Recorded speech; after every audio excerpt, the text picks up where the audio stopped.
In this episode of the Yumlish podcast, Deshaun Harrison defines anti-fatness and discusses how social constructions of health are rooted in anti-Blackness that permeate healthcare.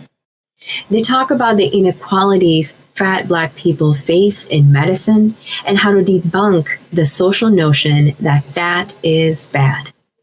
Tune in to find out how constructions of health marginalize fat Black people. Podcasting from Dallas, Texas, I am Shireen, and this is the Yumlish podcast. Yumlish is working to empower you to take charge of your health through diet and exercise and reduce the risk of chronic conditions like type 2 diabetes and heart disease. We hope to share a unique perspective and a culturally relevant approach to managing these chronic conditions with you each week. Deshaun Harrison is a Black trans writer, abolitionist, and community organizer in Atlanta, Georgia. Harrison currently serves as a managing editor of Wear Your Voice magazine and is the author of Belly of the Beast, The Politics of Anti-Fatness as Anti-Blackness. They are a public speaker who often gives talks and leads workshops on Blackness, queerness, gender, fatness, disabilities, and their intersections. Welcome, Deshaun. Thank you so much for having me. An absolute pleasure. Deshaun, starting right out, why did you decide to start a career at the intersection of Blackness, gender, fatness, and health? It was, to me, a no-brainer because so much of my work in things that I've been reading and studying have sort of just led me here. And so I had a deep interest and have a deep interest in interrogating and sort of fleshing out these identities and as they're happening interconnectedly, right? As they're happening at the same time, as we're moving through them at the same time.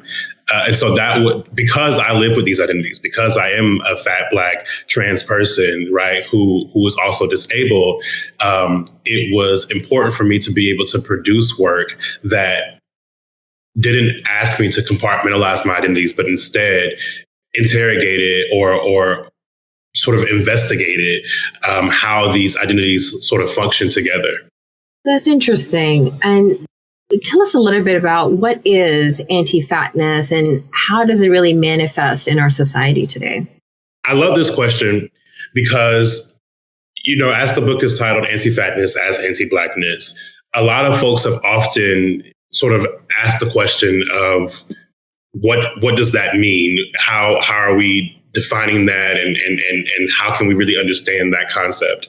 So when I say anti-fatness as anti-Blackness, and the way that I define anti-fatness is literally that anti-fatness is anti-Blackness, which really is to say that it is the condition under which the Black fat, or the slave, as I call it in the book, is held captive to or by the world.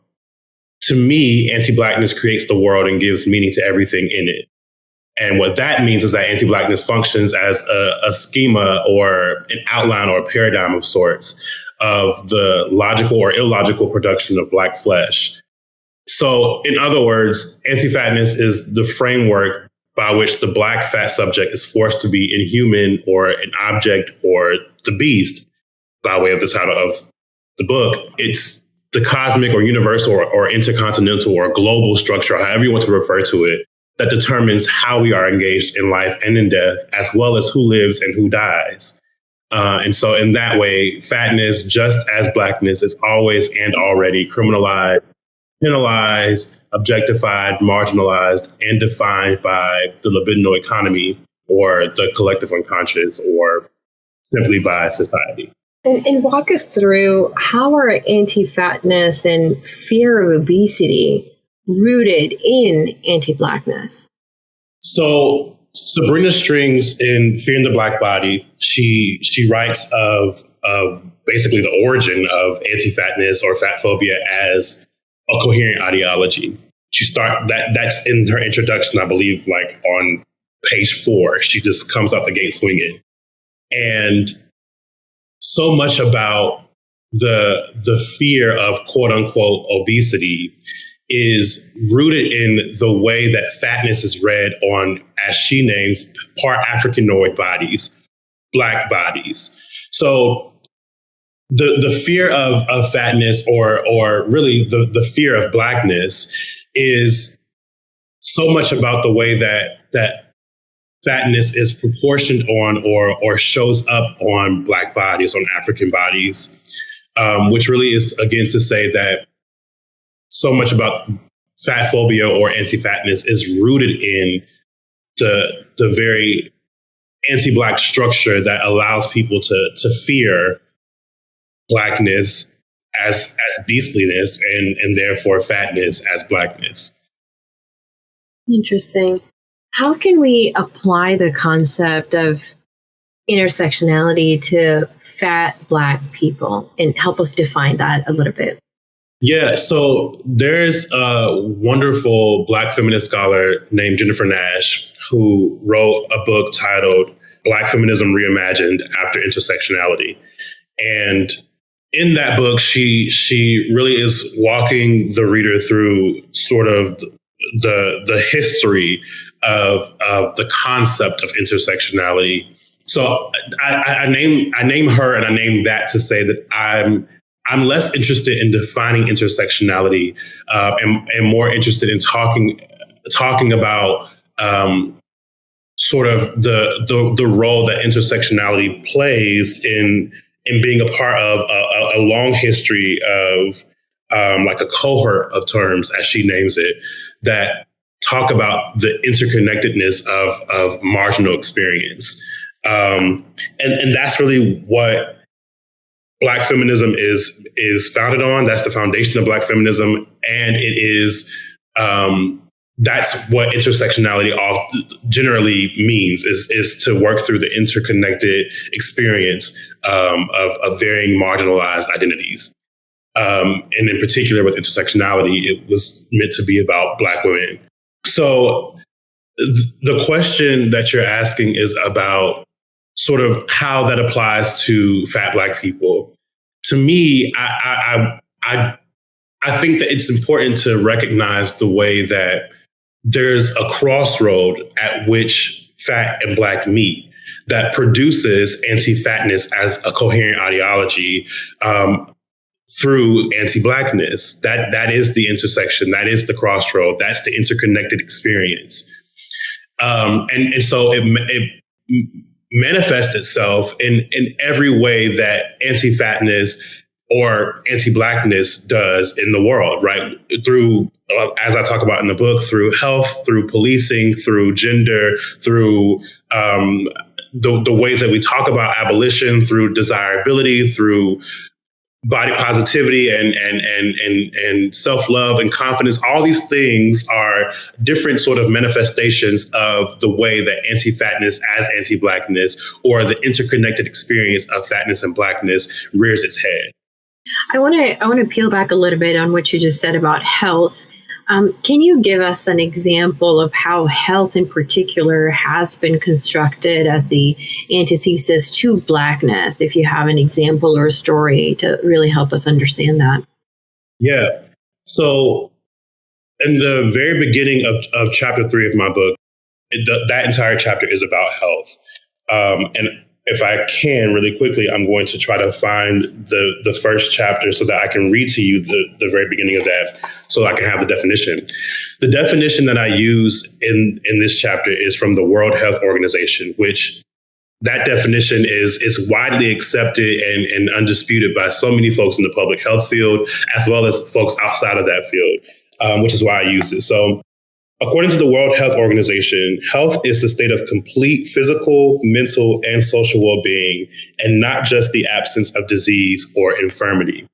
So to me, what that means is that it's not just about whether or not you're disabled. It's also about whether or not you're safe, whether or not you're secure, whether or not you're mentally well. And the reality of being Black in the world is that there's there is no safety for the Black. There is no sense of security for the Black, right? We know that at any given moment, police can bust in our homes, or we can walk outside and be murdered by them. We know that Black folks who give birth are at high rates of morbidity because of the ways that medical staff treat them while giving birth. We know that Black children are continuously adultified or experiencing the adultification of being a Black child, and therefore are experiencing heightened senses of trauma and living through trauma that continues to harm them, that continues to affect their mental state of being. All these things are examples of ways that we are always outside of this definition of health. But then beyond that, the sort of origin or some of the very first documentation we get of a medical terminology or medical practice in the US is through slavery, through terminology coined by white anthropologists and scientists like drapetomania, right? Where slaves are being punished for trying to find an inkling of freedom, where they're running away.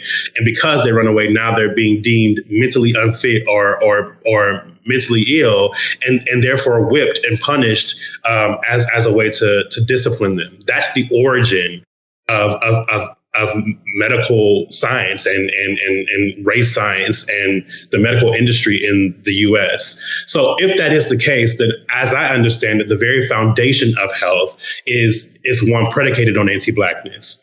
And then if we continue with the definition from the World Health Organization, they continue to remove Black experience from their definition altogether, which means that there is no way for us to be quote unquote healthy or to embody health as a lived experience if the very foundation of it continues to be, or the very foundation of it and the way that it's continued to be preserved is through anti-Blackness. If you had to rewrite that definition that you read to us, what are some of how would it be more comprehensive? What would some of that language look like? I don't think that I would. Right. I think that we could go over and find different ways to write a definition of health that includes everyone. But I think that there is no way to include everyone.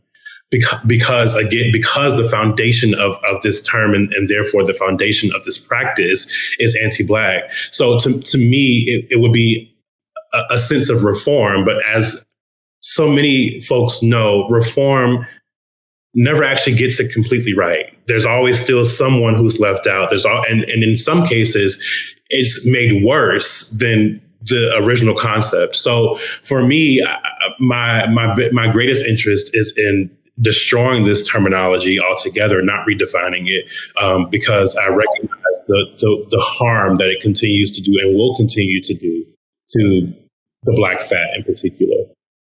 Speaking a little bit more about the anti-fatness, sort of the influence there, what are some ways anti-fatness influences really the systemic racism Black people experience within healthcare and medicine? Can you tell us a little bit about that? Yeah, so I was talking about this a little bit earlier and want to revisit it. One of the biggest things that has been spoken about in recent years in the public health forum is the high morbidity rates for Black cis women and other Black folks who give birth. And so much about that has, of course, been centered around misogynoir, rightfully, because it is misogynoir that's happening. But I also think that an intervention that has to be made there is that so much about that experience is also anti-fatness. Because again, if we're talking about the beginnings of when anti-fatness becomes a coherent ideology in the 19th century, that's through the way that fatness is read on Black women's bodies in particular. That's what Sabrina String's work is about. And so what's happening with this high morbidity rate is that we're witnessing a sort of a manifestation of the ways that anti-fatness and misogynoir sort of work together to kill fat, or to kill Black folks in general, who are also always the fat. And that, I think, is just one instance of what we're seeing in the medical industry. But we also see this through the ways that Black trans folks are engaged when they're fat, right? In order to have gender affirming surgeries, doctors ask you to be a specific BMI. They make you lose weight, or you don't get to have your gender affirming surgeries. That is a huge issue with the way that fat Black trans folks are engaged in the medical industry. But beyond that, even if you do have a doctor who will operate on you at your current size, you're often charged, 3 times more than your thin counterpart. Right, where you'll have a thin trans person who will pay $5,000, but then you'll have a fat trans person who will pay $9,000 at minimum. That's a significant difference in amount that is continuously growing over time, based solely on your size, right? We witness this in varying ways, but those are just two very glaring examples of the way that anti-fatness and anti-Blackness is showing up in the medical industry and in public health. And to me, it continues to be a crisis because of it. And how does the medical industry really justify, so in this particular example that you provided, why the 5 versus 9,000, right? Like, what is the medical industry's justification for that? I don't think that there is one, right? It of course, is about size more often than not, but there's never necessarily a super explicit definition or not definition, but reasoning or justification for why that is the case. Most often because unless you are like in conversation with thin and fat trans folks who are, seeing the same doctors or whatnot, they don't have to justify it. They take on a new patient and that becomes their practice. So there's very little care for fat Black folks, fat Black trans folks in particular, in this case, that makes them even feel a need to justify why those numbers would exist. So show us some light at the end of the tunnel here, Deshaun. What is really being done today, right, to address these structural inequalities and how the medical industrial complex treats fat Black people? Has there been any headway? Is there light at the end of the tunnel? Well, I do think that there's a lot of work being done. I think I have a critique that names that there is no light necessarily until we destroy anti-Blackness. But there are a lot of people who are doing a lot of great work within the public health space, within the fat studies space, right? Like, again, Sabrina Strings published a brilliant body of work in 2019 through Fearing the Black Body. My book just came out. P.S.A. Lehman, who wrote the foreword for the book, has a wonderful memoir that I think does a beautiful job of offering critical analysis. And so there's work being written in the fat Black studies field. And there's a lot of Black women doctors who are addressing the sort of structural violence that Black women and other Black folks are experiencing in the public health field. So there's a significant number of people who are doing work to make sure that Black folks in general and fat Black folks in particular are being cared for. There's a lot of Black nutritionists and dietitians and non-Black nutritionists and dietitians who are using HAES frameworks, or health at every size, as a framework to best support fat folks in general. And so I think that, yes, there's a lot of work being done, and all we can do is hope that it makes a significant change for individual fat Black folks who show up in these spaces. I think with that, Deshaun, it's been an absolute pleasure having you on. But before I let you go, I would love for listeners to learn more about how they can connect with you and learn more about your work. Yes. So you can find me on Twitter and Instagram at DashaunLH, DashaunLH.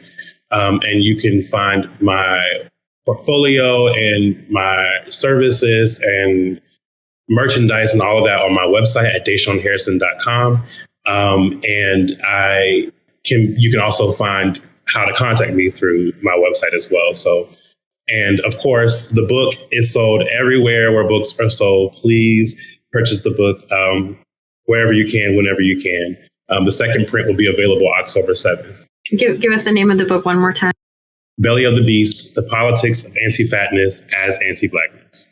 It has been an absolute pleasure having you on, Deshaun. Thank you so much. Thank you. And to our listeners out there, head over to our social media after this episode and let us know, what are you doing in your everyday life to really debunk fat is bad? We'll see you on the social media channels after this episode. Thank you again. Thank you for listening to the Yumlish podcast. Make sure to follow us on social media at Yumlish_ on Instagram and Twitter, and at Yumlish on Facebook and LinkedIn for tips about managing your diabetes and other chronic conditions, and to chat and connect with us about your journey and perspective. You can also visit our website, yumlish.com, for more recipes, advice, and to get involved with all of the exciting opportunities Yumlish has to offer. If you like this week's show, make sure to subscribe so you can hear more from us every time we post. Thank you again, and we'll see you next time. Remember, your health always comes first. Stay well.